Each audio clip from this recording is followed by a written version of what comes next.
है everyone, welcome back to a new video. आज की वीडियो में जानेंगे सैलरी से अमीर कैसे बने। अगर आप इंडिया में रहते हो और आप इंडिया के टॉप 10% रिचेस्ट पीपल में आना चाहते हो तो आपकी इनकम कितनी होनी चाहिए? लगाओ दिमाग। क्या 1 लाख या 5 लाख या 10 लाख? नहीं भाई, आपकी इनकम तो इससे भी कम, मात्र 25,000 रुपये ही हो तो भी आप करोड़पति इंसान बन सकते हो। आप भी सोच रहे होंगे कि हम महीने के 25,000 से लेकर 30,000 रुपये कमाकर इन 1% रिच लोगों की लिस्ट में आ सकते हैं या नहीं? The answer is yes. इसके बहुत सारे एग्जाम्पल हैं, जैसे कि रोनाल्ड रीड। यह एक सफाई का काम किया करते थे और आज इनका ओवरऑल नेटवर्थ $8 मिलियन का है। तो चलिए दोस्तों, बिना किसी टाइम वेस्ट के वीडियो को शुरू करते हैं और उन टॉप 5 रूल को जानते हैं जिसकी वजह से आप जॉब करते करते रिच बन सकते हैं। हमारा पहला रूल है इन्वेस्ट इन एसेट्स। अमीर बनने का सबसे पावरफुल फॉर्मूला है तो वो है एसेट्स। एसेट्स की वजह से अमीर इंसान और अमीर बन जाता है और गरीब इंसान और गरीब बनता रहता है। जब गरीब और अमीर दोनों तरह के लोगों की सैलरी आती है तब वे पहले अपने एक्सपेंसिव पर खर्च करते हैं, जैसे घर का रेंट, मोबाइल का रिचार्ज और भी तरह तरह की नीड्स को पूरा करते हैं। लेकिन डिफरेंस यहाँ पर आता है जब बचे हुए पैसों से गरीब इंसान लाइबिलिटी को बाय करता है, जिससे गरीब और मिडिल क्लास लोगों के पास पैसे बढ़ते ही नहीं हैं। वहीं अमीर लोग एसेट्स में इन्वेस्ट करते हैं, जिसके कारण उनके एक बार तो पैसे लगते हैं लेकिन अगली बार उनकी सैलरी में कुछ पैसे ऐड ही हो जाते हैं। अब एसेट्स में आप स्टॉक, बॉन्ड और रियल एस्टेट में इन्वेस्ट कर सकते हैं। एसेट्स के कारण ही अमीर लोग पैसों से पैसे बनाते हैं। तो दोस्तों, अब चलते हैं हमारे दूसरे रूल पर। दूसरा रूल है सेविंग। दोस्तों, रिच बनने का सबसे पहला और बेस्ट तरीका है तो वो है सेविंग। अगर आप सेविंग नहीं करते हो तो आप इन्वेस्टमेंट और एसेट्स बिल्डिंग भी कभी नहीं कर सकते। सबसे पहले अपनी पूरी सैलरी का 30% सेव करना शुरू कर दें।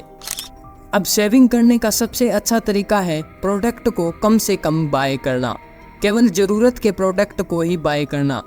इनको मिनिमाइज करने के लिए आप 2 टाइम बाय वाले रूल को फॉलो कर सकते हो।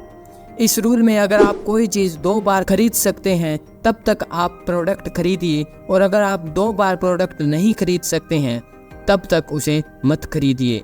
दोस्तों, रिच बनने के लिए सेविंग बहुत ज़रूरी है। अब चलते हैं हमारे तीसरे रूल पर। तीसरा रूल है मैनेजमेंट ऑफ मनी।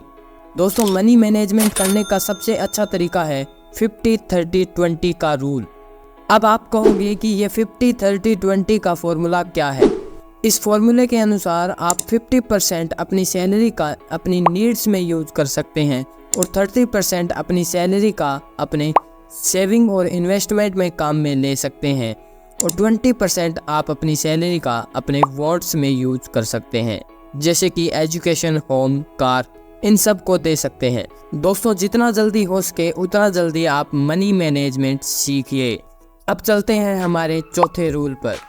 हमारा चौथा रूल है invest on your skill building. दोस्तों, अपनी सैलरी के साथ साथ अपनी इनकम को इंक्रीज करने के लिए अपने आप को समय के साथ साथ अपग्रेड करना बहुत ज़रूरी है। आप अपने आप को एनालाइज करते रहा करो, जिससे आपको आपकी स्किल का पता लग सके। अपनी स्किल को इम्प्रूव करने के लिए अपने आप पर इन्वेस्ट करना बहुत ज़रूरी है। आप ऑनलाइन कोर्स बाय कर सकते हैं और अपने आप को समय के साथ साथ अपग्रेड कर सकते हैं, जिससे आप अदर सैलरी लेने वाले पर्सन से एक स्टेप ऊपर उठ सकते हैं और आपकी सैलरी भी डेफिनेट बढ़ेगी। अब चलते हैं हमारे 5वें रूल पर। 5वां रूल है इन्वेस्टिंग अर्ली। रिच बनने के लिए इन्वेस्टिंग तो दोस्तों मस्ट है, वो भी अर्ली एज में, क्योंकि अर्ली एज में इन्वेस्ट करने से कंपाउंडिंग होना शुरू हो जाता है और आप समय के साथ साथ और भी स्मार्टर होते जाते हो इन्वेस्टिंग में। आपको इन्वेस्ट हाई रिटर्न्स देने वाले स्टॉक में करना है और निफ्टी 50 में भी इन्वेस्ट कर सकते हैं। निफ्टी 50 में इंडिया की टॉप 50 कंपनी होती हैं जो आपको 15% तक रिटर्न्स दे सकती है, और आप SIP में भी अर्ली एज में शुरू कर सकते हैं, वो भी आपको रिच बना सकती है। जैसे जैसे दोस्तों आपकी सैलरी इंक्रीज होती है वैसे वैसे आपको आपकी इन्वेस्ट रेट को भी इंक्रीज करते जाना है।